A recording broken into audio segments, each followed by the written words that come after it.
दोस्तों एक बार महाराष्ट्र के नासिक में एक परेशान महिला भक्त एक मशहूर चमत्कारी बाबा से मिलने आई। बाबा जी, मुझे अपने पति के स्वास्थ्य की चिंता है।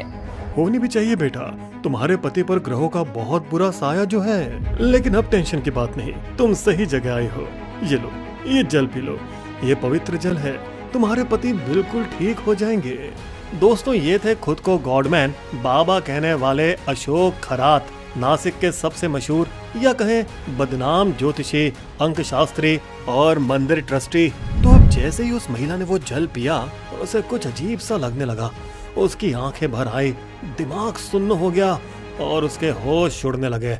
बता दें, इस गॉडमैन ने अपनी इमेज बनाने का भी पूरा बंदोबस्त कर रखा था। इन्होंने केंद्रीय मंत्री अमित शाह, उस वक्त के मुख्यमंत्री एकनाथ शिंदे और तब के उप मुख्यमंत्री देवेंद्र फडणवीस के साथ कई तस्वीरें जो खिंचवाई थी और यही बनी उनकी पब्लिक में इमेज का जरिया। इस तरफ जब उस बेचारी महिला ने जल पिया और उसने बोलने की कोशिश की तो उसके मुंह से आवाज नहीं निकली और उसे समझ नहीं आ रहा था कि उसके साथ हो क्या रहा है। थोड़ी देर बाद ये ज्योतिषी गॉडमैन, जो कि बाबा की खाल में एक राक्षस था, उसने अपना असली रंग दिखाया और उस बेचारी महिला का यौन शोषण किया। अब दोस्तों आप ये जानकर हैरान हो जाएंगे, ये इस बंदे का अकेला मामला नहीं था। नासिक पुलिस को एक पेन ड्राइव मिली थी जिसमें उस गॉडमैन के घिनौने कारनामों के 50 से ज्यादा वीडियो थे, कई महिलाओं के साथ जो अपनी मुश्किलें लेकर उसके पास गई थी। लेकिन अब पुलिस उसकी बेनामी संपत्तियों की जांच कर रही है, जो कि 1500 करोड़ रुपए तक बताई जा रही है, और उसके ज्योतिष का कारोबार कुछ 100 करोड़ का।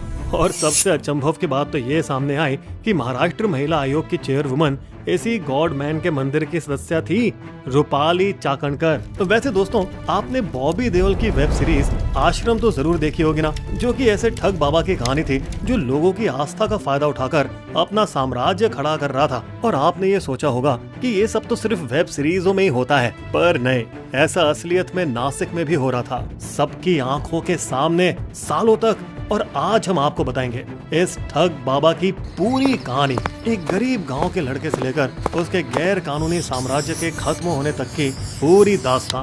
अब चलिए थोड़ा पीछे, 1970 के दशक में कहंडलवाड़ी गांव, सिन्नर तालुका, नासिक जिला। अशोक कुमार एकनाथ खरात पला बड़ा तो एक गरीब किसान परिवार में था, मगर उसने छोटी मोटी चोरियां करके गुजारा किया। फिर 10वीं में फेल होने के बाद बाप से ऐसा तमाचा पड़ा कि वो थोड़े से पैसे लेकर घर से भाग गया, कहीं गायब हो गया और ना किसी को पता था वो कहाँ गया, ना ही किसी ने ढूंढने की जरूरत करी। लेकिन फिर ये गांव का चोर लौंडा 1990 के दशक की शुरुआत में वापस आ गया। हाँ दोस्तों, नाकाम नहीं, पैसे, जीप, शेख ही भरी कहानियों के साथ। माँ, मैं मर्चेंट नेवी में लंबे समय तक रहा था, 154 देशों की सैर की है मैंने और आज मैं कैप्टन हूँ। मजे की बात तो ये दोस्तों कि इस कहानी की किसी ने जांच नहीं की और इसके गांव वाले, जो कि आधे हैरान आधे मूर्ख बने हुए थे, वो तो बस इसकी शान और शौकत और पैसों को देखते रहे और इसे एक नाम दे दिया, अरे ये तो हमारा हांगकांग रिटर्न कैप्टन है। अब ये कैप्टन अपनी रोमांचक कहानी और लालसा को लेकर कहाँ जाते? सीधे नासिक शहर। सिर्फ इसलिए नहीं कि वो पास में था, बल्कि इसलिए कि ये शहर वो शहर था जहाँ हजारों श्रद्धालु अपनी असली तकलीफों का हल ढूंढने आते हैं। और लगता है इसने उनकी उन्हीं भावनाओं का फायदा उठाने की ठान ली थी। तो अब 1990 के अंत में उसने नासिक के फेमस इलाके कनाडा कॉर्नर में एक प्रॉपर्टी डीलर का दफ्तर खोला, ओकासा प्रॉपर्टीज के नाम से। दोस्तों बता दें, ये शाना हमेशा सूट पहनकर और महंगी गाड़ी में आता ताकि लोगों में उसकी वट बनी रहे। शुरू में तो लोग इसके पास प्लॉट, फ्लैट और निवेश के बारे में बात करने के लिए आते थे, लेकिन फिर धीरे धीरे कैबिन के अंदर कुछ बदलने लगा। हमारे कप्तान जी की डींगों का काफिला बढ़ने लगा। मैं 100 से ज्यादा देश देख चुका हूँ जहाँ मैं ज्योतिष, अंकशास्त्र और ब्रह्मांड का खास जानकार बना, और अब वो इस जानकारी को रियल एस्टेट की सलाह के साथ बांटने लगे। देखो, इस संपत्ति पर अशुभ ग्रहों का प्रभाव है, लेकिन अगर आप ये अनुष्ठान करेंगे और ये पत्थर पहनेंगे तो सौदे में आपके पैसे ही पैसे हैं। अब दोस्तों इसे आप या तो महज इत्तेफाक समझिए या इस इंसान की थोड़ी बहुत मेहनत कि इसकी कुछ भविष्यवाणियां सच निकली, बस। तो लोगों में भरोसा इतना बढ़ गया कि अब महंगी गाड़ियों वाले क्लाइंट्स भी उसके दफ्तर के बाहर लाइनें लगाने लगे,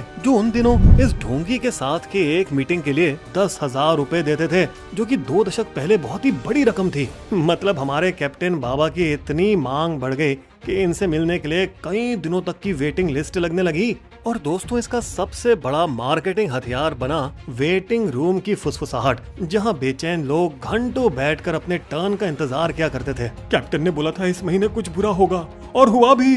मेरे बेटे की तो नौकरी वापस आ गई उसके कहने के बाद, और मेरी बेटी की तो शादी तक तय हो गई, बिल्कुल उसी दिन जो उन्होंने बताया था। अब 2008 से 9 के बीच कनाडा कॉर्नर का कैबिन हमारे कैप्टन जी के लिए छोटा पड़ने लगा, और इसीलिए इस लालची बंदे ने सिन्नर तालुका के मिरगांव की एक पहाड़ी पर बनाया ईशानेश्वर महादेव मंदिर। और ये ट्रस्ट उसने खुद संस्थापक और खुद अध्यक्ष बन के बनाया, जहाँ सिर्फ पूजा पाठ ही नहीं बल्कि जमीन और चढ़ावे पर भी उसका कब्जा था। फिर मार्च 2018 में तो महाराष्ट्र सरकार ने इस मंदिर के लिए 1.5 करोड़ रुपए की मंजूरी भी दे दी, जो कि उस साल के नासिक के सभी धार्मिक प्रोजेक्टों में से सबसे ज्यादा थी। पर आखिर कैसे, सिस्टम के अंदर ये करवाया किसने?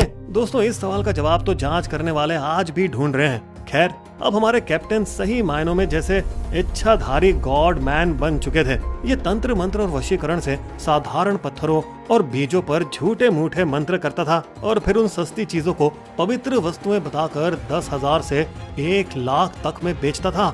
दोस्तों इसने तो तुर्की देश के एक शहद को रहस्यमय और जवानी लौटाने वाला अमृत बताकर 15 लाख रुपए किलो तक में बेचा। जाओ बच्चा, आज रात तुम्हारी बीवी बहुत खुश होगी।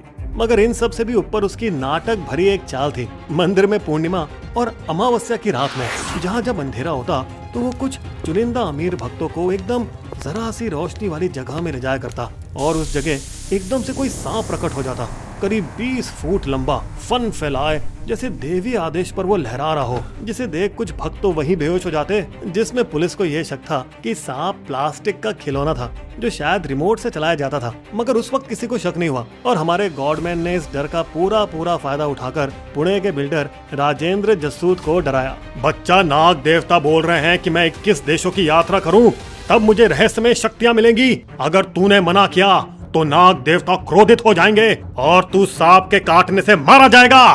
बस इस दैवीय डर के मारे उस बेचारे बिल्डर ने ना सिर्फ पैसे दिए बल्कि उस ढोंगी को युगांडा, मिस्र, कंबोडिया और बांग्लादेश जैसे देशों में घुमाया भी। इसके ऊपर उसे मर्सिडीज बेंज भी गिफ्ट में दे दी, और तो और 2 करोड़ रुपए उसके मीर गांव के फार्म हाउस बनाने और सजाने में खर्च कर दिए, जहां तुर्की की लकड़ी, सागौन की फिटिंग और महंगा किचन भी बनवाया गया। दोस्तों ये फार्म हाउस उसी मंदिर के ठीक बगल में था जहां भक्त इस महान भगवान के दर्शन करने आते थे। ये एक ऐसा फार्म हाउस था जो कि डरे हुए इंसान के पैसों से बना था। खैर दोस्तों, बता दें आज के दौर में इसे छोटे भक्त हजारों रुपए देते थे अपनी समस्याओं के लिए, तो वही अमीर क्लाइंट इसकी एक मीटिंग के लिए 50 लाख तक खर्च कर देते थे।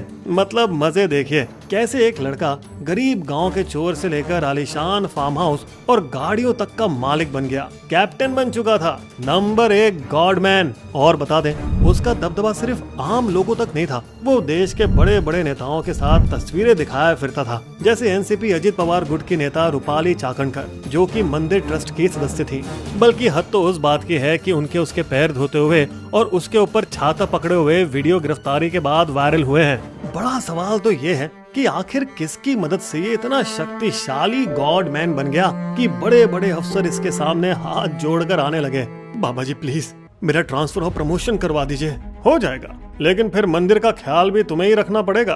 दोस्तों जैसा हमने आपको पहले बताया कि कैसे ये औरतों के साथ काली करतूतें करता था, उन्हें नशीला पानी पिलाकर। तुम्हारे पति के ऊपर बहुत बड़ा साया है, अगर आज रात मैंने कुछ नहीं किया तो उसकी जान को खतरा हो सकता है। इसका ये घिनौना खेल बड़े आराम से काफी समय तक चलता रहा, और शायद आगे भी ऐसा चलता रहता अगर 2019 में उसके ऑफिस में काम कर रहा एक आदमी ना होता। वो आदमी जिसकी 2023 के अंत में पत्नी को इस कैप्टन ने अपने कैबिन में बुलाया और छेड़छाड़ करने की कोशिश की, जिसके बाद रोते हुए इसने सारी बात अपने पति को बता दी। ये आदमी औरतों के पीछे पागल है, पूरा फ्रॉड है। इसने मुझे गलत तरीके से छुआ और साड़ी उठाने को कहा।